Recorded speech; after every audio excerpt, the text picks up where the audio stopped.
Hello everyone, hello and welcome to a brand new video on the channel. Today we're back with more Too Hot to Handle. This is episode 6, chapter 17, and in the last part, if you're avoiding spoilers, that's fine. I'll leave a link up here in the I button with all the past episodes. But I'm about to spoil what happened in the last part, so just be aware of that. In the last part, our character, our MC, our wonderful, wonderful Jessie, got a little bit close to Jiraiya, and by a little bit close, they are now intimately connected. If you catch my drift, they have had a good old time together. I really want to say it's in the hideaway, but I think it's called the private suite. So we are going to continue today and see what happens because we left off with the group just making a bet with Lana to see if we were going to break the rules or not. And if they got it wrong, we were going to be eliminated. Do your fellow guests know you, or are you about to leave the retreat with nothing more than good memories? Well, hopefully it's good memories and they know us, you know?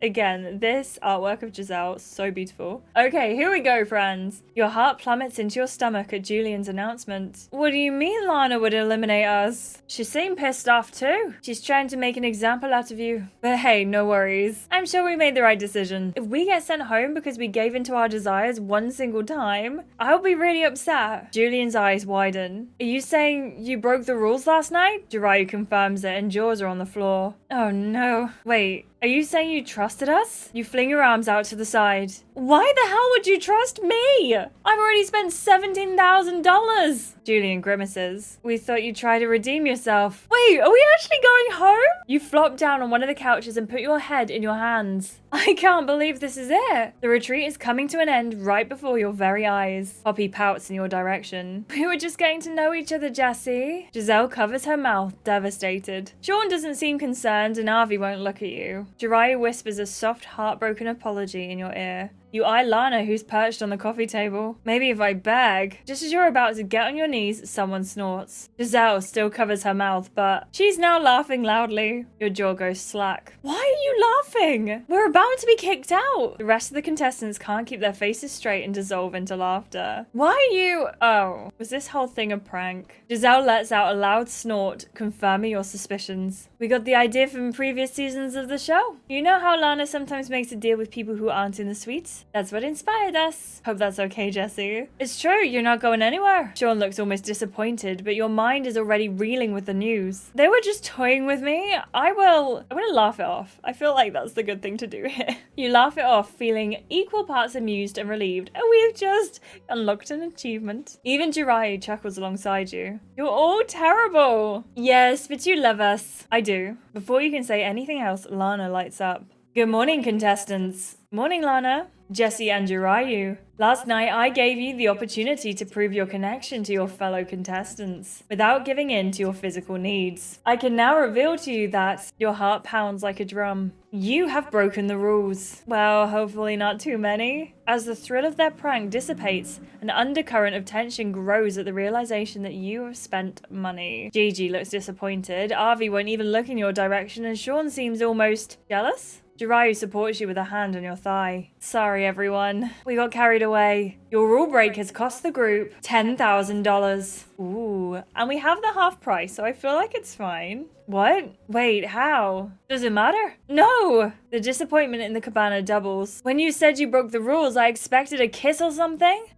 Wait, how did you even get to 10 grand? Right, it's what boggles the mind. Easy, you dimwits. 2 kisses, 1 heavy petting act. That does it. The prize fund now stands at $161,000. Jiraiya winces at the dent you've made to the fund. Nah, still doesn't make sense. Actually, we got to 10 grand another way. Bad Lana decided to pop in and she offered us half price on rule breaks. See, told you something was odd about the sum. Wait, what's a Bad Lana? Yeah, for those of you who don't know, Bad Lana is sort of like Lana's evil twin sister. Likes to pop in and tempt us. Our first day in the retreat was wild. No rules or consequences. We could do anything we wanted. It was truly beautiful. Carmen wipes an imaginary tear. The Lana came back to get us in shape. She wishes. Avi and Poppy's jaws are on the floor. This just got very interesting then. Do you think she'll pop in again? Anyone's guess at this point. Well, I should go and freshen up. You hurry towards the dressing room, eager to get away from the cabana for the day. In the quiet of the dressing room, the tension begins to fade. You're joined by the others who don't seem nearly as upset as before. Instead, there's a general lightness to the atmosphere that makes it easier to breathe. Come on, you have to have seen my shorts somewhere. Sorry, I haven't. Seriously? Matt, my man, did you accidentally chuck them in your own suitcase? No, your shorts would be way too small on me. Your shorts would be way too small on me. And snorts and Sean glares at her. I mean, Matias does have thighs the size of a tree trunk. I bet something else is the size of a tree trunk too. How interesting that you noticed. Honey, we all noticed. Matias blushes. Seriously? Has anyone seen my swim trunks? Are you not wearing them, Sean? I definitely haven't. Julian rubs his hands together. It sounds like a mystery is afoot. Giselle opens her mouth to say something, but Julian keeps going. And I'm just the man to solve it. Quick question. Why are you the best person for the job? We literally have a private detective right here. Poppy slings an arm around Avi, but he doesn't seem to share the same enthusiasm. Maybe I'm just trying to prove myself so Avi will hire me? We can be the hardy boys. More like the always hard boys. You got that right. Everyone stay where you are. I can't have anyone tampering with the scene of the crime. Matias isn't a suspect because he wouldn't fit in the trunks. Jirayu has a specific style that doesn't jive with Sean's, so he's also ruled out. Julian pins Taz with a suspicious stare. What do you have to say for yourself, Taz? I don't want anything to do with Sean's disgusting, sweaty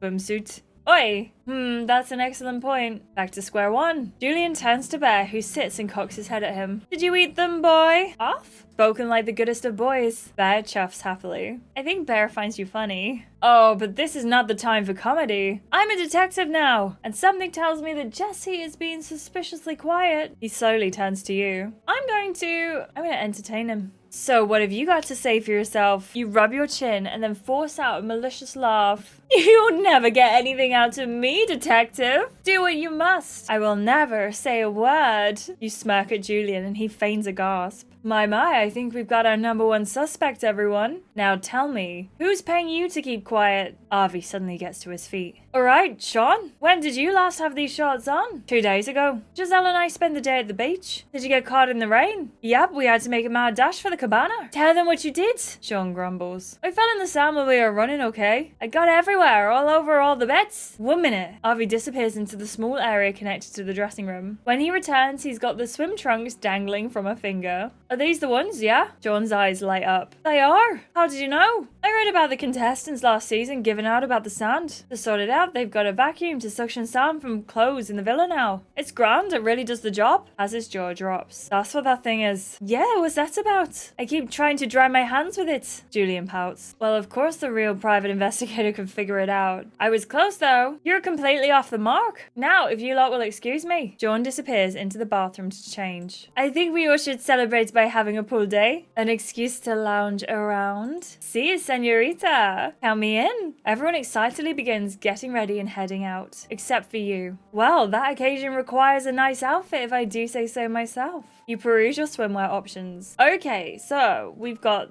this, and this.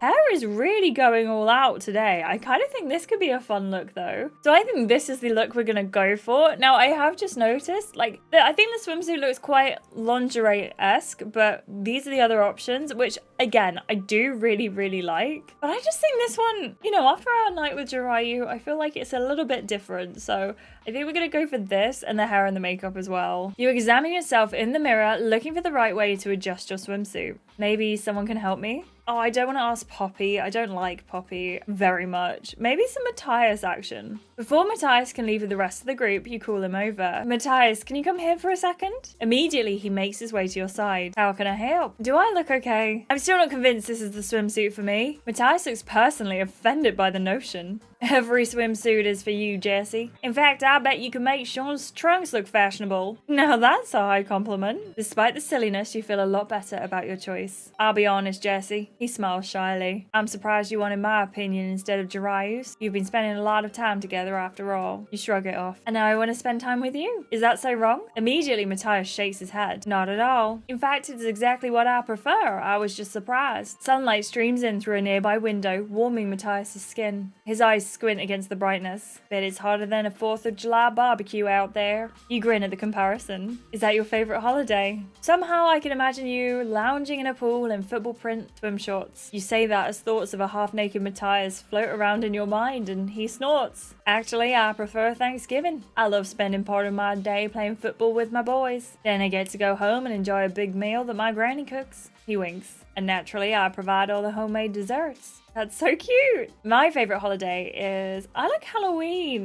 My favorite holiday is Halloween, hands down. Cute costumes, candy, spooky movies. There's nothing better. Matias's cheeks turn a pretty shade of pink. Is it bad that the scariest movie I've ever seen is Coraline? You laugh. Hey, creepy button eyes definitely count. You and Matias both laugh. Seeing him this carefree makes something in you soften. The light from the window frames him like a halo. Suddenly you become aware of just how alone you two are. We could take advantage of that. I know I'm on the rule break route, and please correct me if you think that this is a bad idea, but I kind of feel like we shouldn't kiss Matias. Because we're on Jiraiya, because we're on Carmen, we're just gonna head to the pool for now, but please let me know if you want to see me break every single rule, and I'll make sure to do it. As tempting as it might be, you refuse to break the rules. We are... Matias clears his throat as if he can clear away the romantic thoughts, but his attempts seem futile. There's still next time, and a time after that, or the time after that. We should join the others before they come looking. You're right. Together, you and Matias head out to the pool. When you arrive at the pool, the party's in full swing. Carmen and Poppy are sunbathing while Avi and Taz toss a ball with each other. Cannonball! Beatrice jumps into the water, sending a mist of it over Isla, who wipes her face and laughs. Giselle is on Sean's shoulders and Julian's on Matias's as they play chicken. Jiraiya lounges on a nearby Flamingo Floatie as it carries him across the pool. When the floatie bumps into Sean, he wobbles, sending Giselle crashing into the water. Hey, I'm calling interference, Julian smirks. Accept your defeat, Shawnee boy. No way. I demand a rematch. Giselle resurfaces and coughs up some water. Gigi, I'm sorry. That's okay, you actually gave me an idea. Giselle eyes the floatie that Jiraiya coasts by on. What about a race instead? Whoever gets to the end of the pool first is the winner. Sean lights up at the idea of a competition. There are enough floaties for 5 people. Jesse, you want to join us? Do I want to participate in the Flamingo Floatie race? Absolutely, yes we do. 100%. Count me in. You climb aboard the nearest flamingo while Carmen and Avi take the others. Sean and Julian take the final 2 flamingos. Oh, come on. I got the defective one. Sean's flamingo has a droopy head, making it seem devastated that it has to carry Sean around. No switching now. Julian pats his flamingo's neck. Come on, mother flocker. Let's beat these losers. Giselle shakes her head, but there's no denying the small smile on her face. Okay, 3. You lean forward, ready to paddle your heart out. 2, 1. Why did I agree to this again? Go! Giselle jumps out of the way as the 5 of you surge forward. Immediately, Avi's flamingo tips, dropping him in the water. He splutters but then cheers good-naturedly for the rest of you. Go on! No giving up! Your feet kick furiously under the water, propelling you onward. Carmen's flamingo is neck and neck with yours. Meanwhile, Julian and Sean jostle each other despite being behind you. Dude, you're cheating! No, dude, I'm not. Move! Carmen pulls ahead slightly just as the finish line approaches. I'm almost at the end of the pool. I'm gonna paddle harder to finish. I'm not gonna try and flip Carmen. You're not one to cheat. We won the floaty race. Instead of playing dirty, you paddle even harder. The water that churns beneath you propels you forward. Your flamingo barely pulls ahead. But one final kick of your legs is what it takes to win the race. Jessie is the winner. Congrats, Jessie. Carmen smiles proudly. The spectators cheer. Meanwhile, Sean harumps and pushes himself out of the pool. Back in Flamingo. Julian sighs. If that's how you react to losing a silly game, I'd hate to see you losing anything serious. I never lose. Julian raises an eyebrow as he grabs a towel. Then what do you call what just happened? Hey, I've got an idea, bud. Do us all a favor and shut up. Your jokes are as bad as your detective skills. And your dating life is worse than both of them combined. Julian's good humor disappears. At least I tried to help you. But don't worry, I won't make that mistake again. Julian's shoulder jostles Sean as he walks away, sending Sean plummeting into the pool. Everyone goes completely silent, and when Sean surfaces, all hell breaks loose. What the heck? He runs his hands through his blonde hair, looking horrified. How could you? Now my hair is gonna turn green. Sean tries to wring the water from his hair. There's a strange expression on Julian's face, but it doesn't feel like remorse. Whoops, sorry. Sean storms out of the pool and stomps towards the villa. As soon as he's out of sight, Julian shrugs. Yes, you can say that losing the race made him green with envy. The joke only lightens the tension slightly. Maybe we should, turn in? It's getting dark. As soon as you stand, there's a shrill scream coming from the villa. Giselle gasps. Sean! Oh my god, please say you haven't actually gone bald. You and Giselle race into the bathroom to find Sean examining himself in the mirror. He runs his hand through his hair over and over again. When he catches sight of the two of you in the mirror's reflection, he exhales softly. Tell me the truth. Is my hair turning green? I swear I can see a tint of it. Giselle shakes her head. It looks the same to me. But just to be sure, let me take a closer look. As Giselle combs through the platinum locks, Sean looks at you. What do you think, Jessie? Do you see the green? Sean, I know we don't love Sean, right? And he's not a nice person. And but there is something in me that feels like it would be so mean to keep teasing him about it. Like, this is the one thing he's clearly very, very precious about. So I'm actually going to say, it's okay, you look the same. Oh, as if we're now an acquaintance with Sean. We showed up where we needed to show up, apparently. Pool water doesn't turn your hair green. I promise. Sean looks relieved and reassured. Thanks, Jessie. You're actually sort of cool, aren't you? Is he asking me or telling me? Giselle steps back and taps her chin. Oh, Sean. I read some of the tomato paste can counteract green tones. I'll do anything. It's worth a shot. I think I saw some in the kitchen. I'll go grab it. Giselle jogs out of the room, leaving you behind with Sean. Sean scrubs a hand over his eyes. I know it may seem ridiculous, but this is really bothering me. He inhales deeply as if shoring up his courage. When I was a kid, my 3 brothers used to dunk me in the pool and tell me my hair would turn green. When I asked my dad if it was true, he played along with the joke. I've been terrified of it happening ever since. Your jaw goes slack. Sean, I'm so... Don't pity me, Jessie. When I got older, I put green dye in their shampoo. They were the ones with the green hair and I got the last laugh. You both chuckle. After a while, Sean clears his throat. Actually, I'm glad you're here. There's something I need to tell you. That sounds ominous. Sean shifts a little, a reluctant look on his face. At the pool, I overheard Poppy bragging about sleeping with someone. He meets your eyes and you're surprised to see real concern in them. Jessie, I hate to say this, but you should know. From the way she was talking, I think she slept with Jirayu. What? Poppy slept with Jirayu? There is no way I'm believing this until we've seen that it's the truth, okay? I will not believe it. But today, for the recap, we lost $10,000. We laughed off the prank, which was good. I think that was the right thing to do. Like 37% of people. 76% of people played along with Julian's detective role. 24 just rolled your eyes. We also pulled away from Matias, like 24% of people. 76 made out with him. Let me know how that went for you. And did I make the wrong decision? Should I replay that bit? We also participated in the floatie race, like 61% of people. I can't believe that was an achievement and I'd forgotten about it. So I'm glad we won. We also reassured Sean his hair was fine, like 31% of people.